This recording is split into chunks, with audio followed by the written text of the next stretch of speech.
എല്ലാ വണ്ടിഭ്രാന്തന്മാർക്കും നമസ്കാരം. ഇന്ന് നമ്മൾ സംസാരിക്കാൻ പോകുന്നത് ഈ ഒരു 6.4 ലിറ്റർ V8 ഫോർഡിൻ്റെ ഫെയർലൈൻ എന്ന് പറയുന്ന 1955 കാലഘട്ടങ്ങളിൽ മുതൽ 1970 വരെ ഉണ്ടായിരുന്ന ഒരു മോഡലാണ്. അതിൽ 1964 മോഡലിലുള്ളൊരു വണ്ടിയാണ് നമ്മുടെ മുമ്പിൽ കിടക്കുന്നത്. നമ്മുടെ കേരളത്തിൽ തന്നെ ഫുൾ റെസ്റ്റോറേഷനും കാര്യങ്ങളും ചെയ്തൊരു വണ്ടിയാണ്. നമ്മുടെ മലയാളി ഗോഡ്വിൻ എന്ന് പറയുന്ന മോട്ടോ ഹെഡിൻ്റെ ഓണർ, പുള്ളിയാണ് ഈ വണ്ടി ഫുള്ള് വർക്കും ചെയ്തിരിക്കുന്നത്.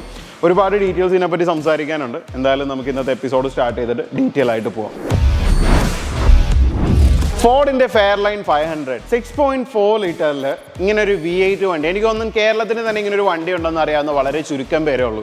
ശരിക്കും പറഞ്ഞു കഴിഞ്ഞാൽ ഇന്നത്തെ കാലത്ത് വണ്ടി ഉണ്ടെങ്കിൽ ഭയങ്കര എക്സ്പോഷർ കിട്ടുന്ന ഒരു സമയം. കാരണം എസ്പെഷ്യലി സോഷ്യൽ മീഡിയ അല്ലെങ്കിൽ നമുക്ക് കോളേജിൽ വരുന്ന ഇവൻറ്റ്സ്, ഇങ്ങനെ ഒരുപാട് സംഭവങ്ങളുണ്ട്. ഇതിലൊന്നിലും പോയി പ്രത്യക്ഷപ്പെടാത്തൊരു വണ്ടിയാണ്. വണ്ടി കിടക്കുന്നതെന്ന് പറഞ്ഞാൽ നമ്മുടെ മാഫിയ ഗരാജിലാണ്.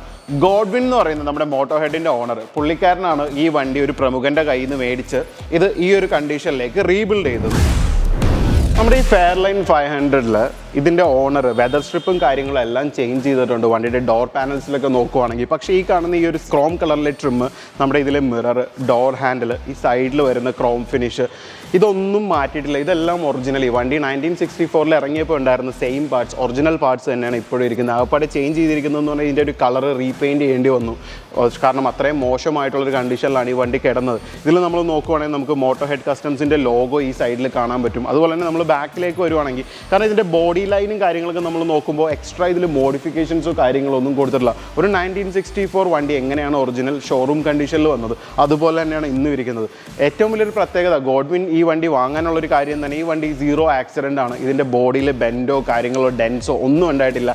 ക്ലീൻ ആയിട്ടുള്ളൊരു വണ്ടിയായിരുന്നു. എഞ്ചിനായിരുന്നു ഇതിൻ്റെ മെയിനായിട്ട് വന്നിരുന്ന വെച്ചൊരു പ്രോബ്ലം. വണ്ടി വാങ്ങുന്ന സമയത്ത് വളരെ മോശമായിട്ടുള്ള രീതിയിലായിരുന്നു. കാരണം ഇന്ന് നമ്മൾ ഈ വണ്ടി ഇപ്പോൾ കാണുന്ന ഒരു സമയത്ത് ഇത് ചിലപ്പോൾ ഒരു 2 months മുന്നെയോ അല്ലെങ്കിൽ ഒരു 2 years മുന്നെയോ റെസ്റ്റോറേഷൻ വർക്ക് ചെയ്ത പോലത്തെ ഒരു വണ്ടിയായിട്ടാണ് നമുക്ക് ഫീൽ ചെയ്യുന്നത്. എന്നാൽ ആക്ച്വലി നമ്മൾ ഇതിൻ്റെ കറണ്ട് ഓണറിനോട് ചോദിച്ചോ, പുള്ളി പറഞ്ഞത് 10 കൊല്ലം മുന്നേ റെസ്റ്റോറേഷൻ വർക്കും കാര്യങ്ങളും എല്ലാം കഴിഞ്ഞിട്ടിരിക്കുന്ന ഒരു വണ്ടിയാണ്. ആ 10 കൊല്ലം കഴിഞ്ഞിട്ടും ഇത്രയും നീറ്റായിട്ട് കിടക്കുന്നതെന്ന് പറഞ്ഞു കഴിഞ്ഞാൽ, അന്നത്തെ കാലത്ത് നമുക്ക് eBay-എന്നോ കാര്യങ്ങളൊക്കെ ഒരു സാധനം ഓർഡർ ചെയ്യാൻ നേരത്ത് ക്രെഡിറ്റ് കാർഡിൻ്റെ ക്ലൈമിംഗ് ഇഷ്യൂ, ഇന്ത്യ എന്നുള്ള പേയ്മെൻറ്റ്, ഇങ്ങനെയുള്ള ഒരുപാട് നൂലാമാലകളുണ്ട്. ഇതിൻ്റെ എല്ലാത്തിൻ്റെയും സ്ട്രഗിൾ ഫേസ് ചെയ്തുകൊണ്ട് തന്നെ ഓൾമോസ്റ്റ് ഒരു 1.5 year എടുത്തിട്ടാണ് ഇതിൻ്റെ ഓണർ ഈ വണ്ടിയുടെ പണി തീർത്തത്.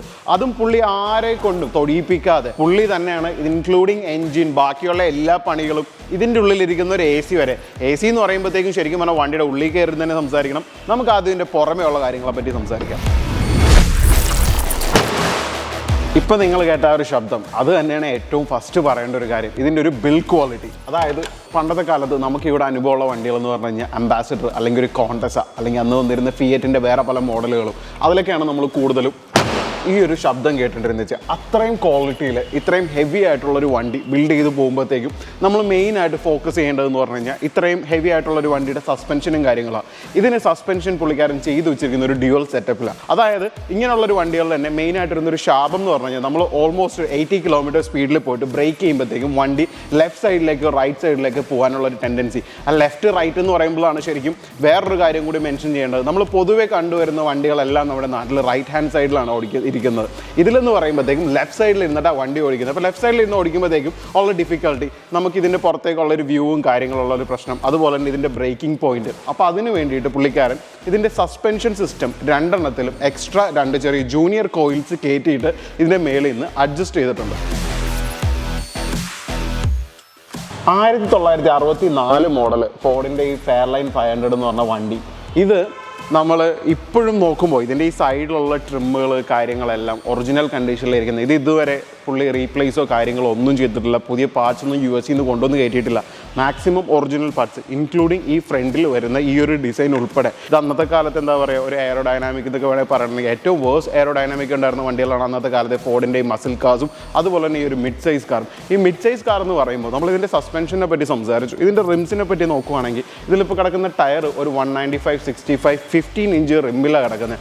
പൊതുവെ അമേരിക്കൻ വണ്ടികൾ മേടിച്ചു കഴിഞ്ഞാൽ എല്ലാവരും ആദ്യം ചെയ്യുന്ന ഒരു കാര്യം തന്നെ ഇതിനൊരു അമേരിക്കൻ റേസിംഗ് റിംസ് ഇടുക. പുള്ളി അങ്ങനെയുള്ള കാര്യങ്ങളൊന്നും ചെയ്തിട്ടില്ല. 10 കൊല്ലമായിട്ടും ഇത് വണ്ടി എങ്ങനെയാണോ ഷോറൂമിൽ നിന്ന് ഇറങ്ങിയത് ആ ഒരു ഷോറൂം കണ്ടീഷനിൽ തന്നെയാണ് വണ്ടി വെച്ചിരിക്കുന്നത്. ഇനിയിപ്പോൾ നമ്മുടെ ഫ്രണ്ടിലേക്ക് നോക്കുമ്പോഴാണ് ശരിക്കും ഇതിനെ ഒരു മാഫിയ ഫീൽ എന്നൊക്കെ പറയുന്ന രീതിയിൽ ഡ്യുവൽ ഹെഡ്ലൈറ്റ് കാര്യങ്ങളൊക്കെ ആയിട്ട് ക്ലീൻ നീറ്റായിട്ട് തോന്നുന്ന. അതിൻ്റെ താഴെ നമ്മുടെ ഒരു ഇടിവെട്ട് ബമ്പർ. ഈ ബമ്പർ എന്ന് പറയുമ്പോൾ തന്നെ ആദ്യം ഇതിൻ്റെ ഓണറിനോട് ഈ വണ്ടിയെ പറ്റി സംസാരിക്കും. പുള്ളി എൻ്റെ അടുത്ത് പറഞ്ഞെന്ന് പറഞ്ഞാൽ, ദീപക് ഈ വണ്ടി ദീപക് പുറത്തിറക്കി ഓടിക്കുമ്പോൾ ഈ വണ്ടി ആരെങ്കിലും പോയി തട്ടിയ പിന്നെ അവനെ പറ്റി മറന്നേക്ക്. കാരണം അത്രയും സോളിഡ് ആയിട്ടുള്ള ഫ്രണ്ടും അതിൻ്റെ ഗ്രില്ലും കാര്യങ്ങളും എല്ലാം ഇരിക്കുന്നത്. ഒരു മനുഷ്യനെ നമ്മൾ ഈ വണ്ടി എങ്ങാനും കൊണ്ട് തട്ടിക്കഴിഞ്ഞാൽ പിന്നെ അയാളുടെ കൈ ഒടിഞ്ഞു കാലൊടിഞ്ഞു എന്നൊന്നും നോക്കണ്ട, അയാൾ എന്തായാലും തീർന്നതാണ്. ഇത്രയും വലിയൊരു massive V8 engine, 6.4 litre V8, അതും നമ്മുടെ നാട്ടിൽ. ഇതിൻ്റെ ശബ്ദം കേൾക്കുമ്പോൾ തന്നെ എന്ന് പറഞ്ഞാൽ ശരിക്കും പറഞ്ഞാൽ നമ്മുടെ രോമമൊക്കെ എണീറ്റിക്കും. അതിൻ്റെ ഒരു ഉദാഹരണമാണ് കുറച്ച് ദിവസങ്ങൾക്ക് മുന്നേ ഈ വണ്ടി ഇവിടെ ഇട്ട് റെവ് ചെയ്തിട്ട് ഒരു 2 വീട് മാറിയിട്ടുള്ള ആൾക്കാരെ ഒന്ന് കംപ്ലയിൻറ്റ് ചെയ്തു. ആസ് യൂഷ്വൽ വണ്ടി പ്രാന്തൻ തിങ്. എന്തായാലും നമുക്ക് എഞ്ചിനെ പറ്റി സംസാരിക്കാം.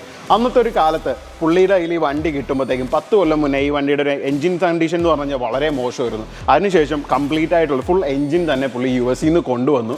ഒറിജിനൽ എഞ്ചിൻ തന്നെ വേണം എന്നുള്ളൊരു വാശിക്ക്. കാരണം പല വണ്ടികളും ഇന്ത്യയിൽ നമുക്ക് റെസ്റ്റോറേഷൻ വർക്കും കാര്യങ്ങളും ചെയ്യുമ്പോൾ ഒറിജിനൽ എഞ്ചിൻ കാണുന്ന കാര്യം വളരെ കുറവാണ്. പലവരും വേറെ പല വണ്ടികളുടെ എഞ്ചിൻ വെച്ചിട്ടാണ് ഇങ്ങനെയുള്ള വണ്ടികൾ റീബിൽഡ് ചെയ്യുന്നത്. എന്നാൽ പുള്ളി ഒറിജിനൽ എഞ്ചിൻ തന്നെ വളരെയധികം റിസ്ക് എടുത്ത് അന്നത്തെ കാലത്ത് പലരോടും ഇവിടെ നിന്ന് സോഴ്സ് ചെയ്തെന്ന് പറഞ്ഞു. പക്ഷേ പുള്ളി US നിന്ന് തന്നെയാണ് ഇതിൻ്റെ എഞ്ചിനും കാര്യങ്ങളെല്ലാം കൊണ്ടുവന്ന് ഈ വണ്ടി ഇങ്ങനെ റീബിൽഡ് ചെയ്തത്. 6.4 ലിറ്റർ V8 അന്നത്തെ കാലത്ത് വന്നിരുന്നത് എന്ന് പറഞ്ഞ ഒരു കാർബറേറ്റർ സിസ്റ്റമാണ്. അതിനെ മാറ്റി ഇതിനൊരു EFI സിസ്റ്റം കയറ്റി അതിൻ്റെ മേളിലൊരു കോബ്രയുടെ പെർഫോമൻസ് ഇൻടേക്കും വെച്ചിട്ടുണ്ട്.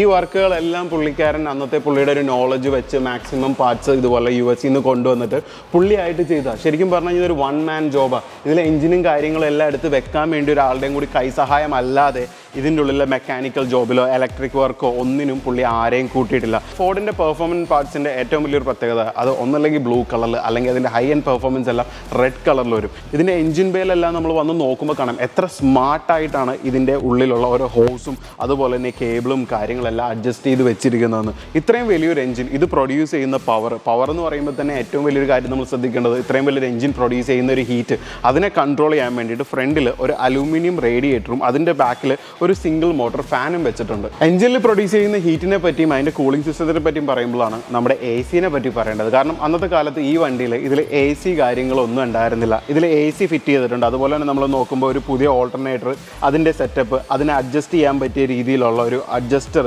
ബോൾട്ടിൽ കൊടുത്തിട്ടുണ്ട്. ഇതിൻ്റെ എക്സോസ്റ്റിനെ പറ്റി നമ്മൾ നോക്കുമ്പോഴത്തേക്കും എക്സോസ്റ്റിനുള്ള ഹെഡേഴ്സും കാര്യങ്ങളും കസ്റ്റം ചെയ്ത് ഇതിൻ്റെ 2 സൈഡിൽ നിന്നും നല്ല നീറ്റായിട്ട് തന്നെ ബാക്കിലേക്ക് പോകുന്ന രീതിയിലാണ് ചെയ്തു വെച്ചിരിക്കുന്നത്.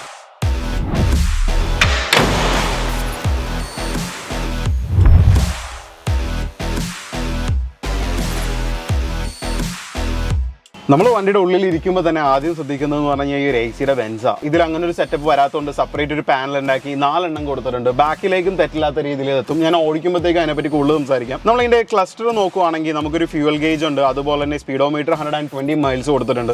45,000 കിലോമീറ്റേഴ്സാണ് അന്ന് മുതൽ ഇന്ന് വരെ ഈ വണ്ടി ഓടിയിരിക്കുന്ന ഒരു കിലോമീറ്റേഴ്സ്. കമ്പയർഡ് ടു ന്യൂജൻ കാറൊക്കെ വെച്ച് നോക്കുകയാണെങ്കിൽ ഇത്രയും പഴക്കമുള്ള ഒരു വണ്ടി ഇത്രയേ ഓടിയിട്ടുള്ളൂ. ഇതിൻ്റെ ശേഷം നമുക്ക് കാണാൻ പറ്റുന്ന ഒരു ടെമ്പറേച്ചർ ഗേജാണ്. ഈ ടെമ്പറേച്ചർ ഗേജും ഫ്യൂൽ ഗേജ് എല്ലാം നമുക്ക് സെപ്പറേറ്റ് ഗോഡ്വിൻ ഈ വണ്ടിയുടെ താഴെ സെപ്പറേറ്റ് ഒരെണ്ണം കൊടുത്തിട്ടുണ്ട്. കാരണം കുറച്ചും കൂടി ആക്യുറേറ്റ് ആയിട്ട് കിട്ടാൻ വേണ്ടിയിട്ട്. കാരണം പണ്ടത്തെ കാലത്ത് ഗേജുകളെല്ലാം എത്രത്തോളം നമുക്ക് ആക്യുറേറ്റ് ആയിട്ട് കാണിക്കുമെന്ന് പറയാൻ പറ്റില്ല. അതുകൊണ്ട് തന്നെ 3 ഗേജുകൾ അതായത് fuel, oil pressure, temperature separate കൊടുത്തിട്ടുണ്ട്. അതിൻ്റെ റൈറ്റ് സൈഡിലായിട്ട് തന്നെ നമുക്ക് AC ഫാൻ ടേൺ ഓഫ് അതുപോലെ തന്നെ ലോ മിഡ് ഹൈയിലേക്ക് പോകാനുള്ള AC-യുടെ സ്വിച്ചുകളും.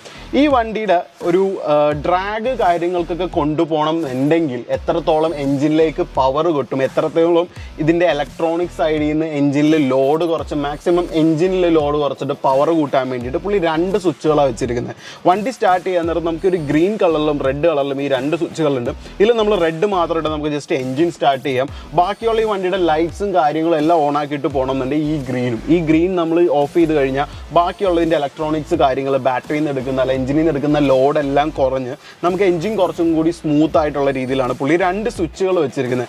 ബാറ്ററി കിൽ സ്വിച്ചോ അങ്ങനെയുള്ള കാര്യങ്ങളോ ഒന്നുമില്ല. ബാറ്ററി ഡയറക്റ്റ് കണക്ട് ചെയ്തിട്ടിരിക്കുകയാണ്. ലോങ് ലൈഫ് ബാറ്ററി കിട്ടണമെന്നുണ്ടെങ്കിൽ നമ്മൾ ഉപയോഗിക്കുന്ന സമയത്ത് ജസ്റ്റ് ഡിസ്കണക്ട് ചെയ്തിടാം. ഇനി ഇതിലിപ്പോൾ സംസാരിക്കേണ്ട ഒരു കാര്യം എന്ന് വെച്ച് കഴിഞ്ഞാൽ ശരിക്കും ഇത് വണ്ടി ഓടിച്ചിട്ട് തന്നെയാണ്. ബാക്കി ഓൾമോസ്റ്റ് എല്ലാ കാര്യങ്ങളും നമ്മൾ സംസാരിച്ചു. വണ്ടി എന്തായാലും സ്റ്റാർട്ട് ചെയ്തിട്ട് നമുക്ക് ഇതിൻ്റെ എക്സോസ്റ്റ് ഒന്ന് ചെക്ക് ചെയ്യാം.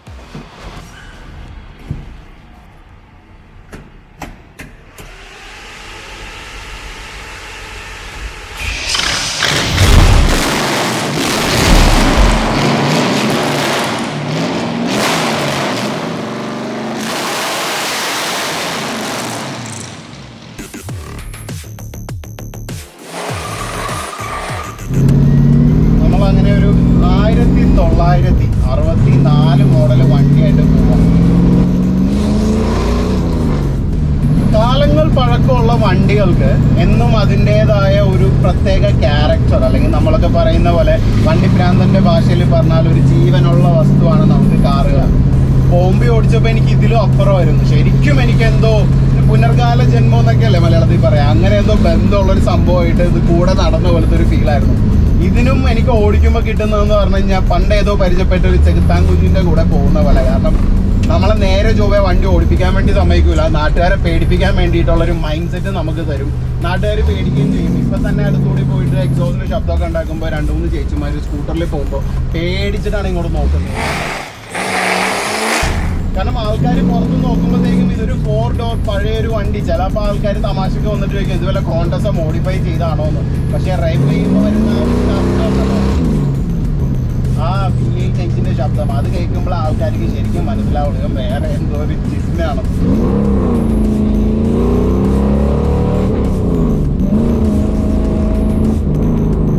നമ്മുടെയൊക്കെ നാട്ടിൽ വരുന്ന പകുതി V8 വണ്ടികളും നമ്മൾ നല്ല പൊളിച്ചു കഴിഞ്ഞാൽ തകർന്നു. പേഴ്സണലി ഞാൻ മോർ ദാൻ ഒരു 20 കാർസ് നാട്ടിൽ തന്നെ കണ്ടിട്ടുണ്ട്, ഓടിച്ചിട്ടുണ്ട്. ഇത്രയും കോൺഫിഡൻ്റ് ആയിട്ട് ഗിയറൊക്കെ മാറ്റി V8 എഞ്ചിൻ ഇത്രയും പവർഫുൾ, അതും 6.4 ലിറ്റർ V8 എഞ്ചിൻ, അന്യായ ശബ്ദം, ഭീകര കംഫർട്ട്. അത് ഞാൻ പറഞ്ഞില്ല, ആ ഒരു ജൂനിയർ സസ്പെൻഷൻ്റെ സെറ്റപ്പ് കിറ്റിനൊക്കെ പറ്റി ഞാൻ സംസാരിച്ചിരുന്നല്ലോ. അപ്പോൾ ആ ഒരു സസ്പെൻഷൻ സെറ്റപ്പ് ഒക്കെ വെച്ചിട്ട് കിടിലനായിട്ടാണ് വണ്ടിയുടെ കൺട്രോൾ സിസ്റ്റം ചെയ്തു വെച്ചിരിക്കുന്നത്. അപ്പർ ആം ലോവർ ആമൊക്കെ ശരിക്കും നമുക്ക് അതിൻ്റെ ഓരോ ടേണിലും നമുക്ക് ഫീൽ ചെയ്യാം എത്രത്തോളം അതിനൊക്കെ സ്ട്രെങ്ത് കൊടുത്തിട്ടുണ്ടെന്നും എത്രത്തോളം ട്രാവൽ അഡ്ജസ്റ്റ് ചെയ്തിട്ടുണ്ടെന്നൊക്കെ. നമ്മൾ ഇതിൻ്റെ താഴെ പുള്ളിയുടെ ഇൻസ്റ്റഗ്രാം അക്കൗണ്ടും കാര്യങ്ങളും കൊടുക്കുന്നുണ്ട്. ആർക്കെങ്കിലും നാട്ടിൽ റെസ്റ്റോറേഷൻ റിലേറ്റഡ് ആയിട്ടുള്ള ക്വസ്റ്റ്യൻസോ കാര്യങ്ങളോ അങ്ങനെ എന്തെങ്കിലുമൊക്കെ ഉണ്ടെങ്കിൽ പുള്ളീനെ കോൺടാക്ട് ചെയ്യാം. പുള്ളി നിങ്ങൾക്ക് വേണ്ട എല്ലാ മറുപടികളും അതുപോലെ തന്നെ ഹെൽപ്പുകളും എല്ലാം ചെയ്തു തരും. ഇപ്പോൾ എനിക്കാണെങ്കിൽ പോലും നിങ്ങൾ പലവരും പേഴ്സണൽ പേജ് കണ്ടിട്ടുണ്ടോയെന്ന് അറിയില്ല, ബൈക്കുകളുടെ കളക്ഷൻസ് അതെല്ലാം പുള്ളി ആണ് മോസ്റ്റ്ലി എനിക്ക് വണ്ടികളെല്ലാം കസ്റ്റം ചെയ്ത് തരുന്നത്.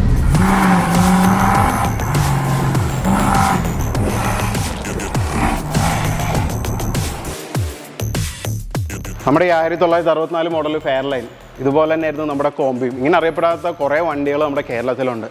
ഇതിനെ പറ്റിയിട്ടും അങ്ങനെയുള്ള വണ്ടികളെ പറ്റിയിട്ടൊക്കെ നിങ്ങൾക്ക് കൂടുതൽ കാണാൻ നമ്മുടെ ചാനലിൽ താല്പര്യമുണ്ടെങ്കിൽ കമൻറ്റ് ചെയ്യുക, നമ്മളെ കോൺടാക്റ്റ് ചെയ്യുക. കാരണം നമ്മളും കൂടുതൽ തപ്പി നടക്കുന്നത് റെയർ ആയിട്ടുള്ള വണ്ടികളും കൂടുതൽ ഇതുപോലെ റെസ്റ്റോറേഷൻ ചെയ്തിട്ടുള്ള വണ്ടികളുടെ ഇൻഫർമേഷനൊക്കെ നിങ്ങളെപ്പോലുള്ള വണ്ടി പ്രാന്തന്മാരിലേക്ക് എത്തിക്കാൻ വേണ്ടിയാണ്. ഇന്നത്തെ ഒരു എപ്പിസോഡ് നല്ല രീതിയിൽ പ്രസൻറ്റ് ചെയ്യാൻ പറ്റി എന്നുള്ള വലിയൊരു വിശ്വാസത്തോടെ ഇവിടെ വെച്ച് നിർത്തുകയാണ്. ഇനി വരുന്ന കുറേ നല്ല വണ്ടികളും നമ്മുടെ ദുബായിലുള്ള ഷൂട്ടും കാര്യങ്ങളൊക്കെ ആയിട്ട് എത്രയും പെട്ടെന്ന് തന്നെ അറിയാം ഒരുപാട് ഡിലേകളുണ്ടെന്ന്. പക്ഷേ ആ ഡിലേകളൊന്നും ഇല്ലാതെ ഇനി അങ്ങോട്ട് നല്ല സ്പീഡിൽ തന്നെ എപ്പിസോഡുകളെല്ലാം വരും. അപ്പോൾ ഇത്രയും നേരം കണ്ടിരുന്ന എല്ലാ വണ്ടി പ്രാന്തന്മാർക്കും 1000 നന്ദി. Let's get വണ്ടിഫൈഡ്.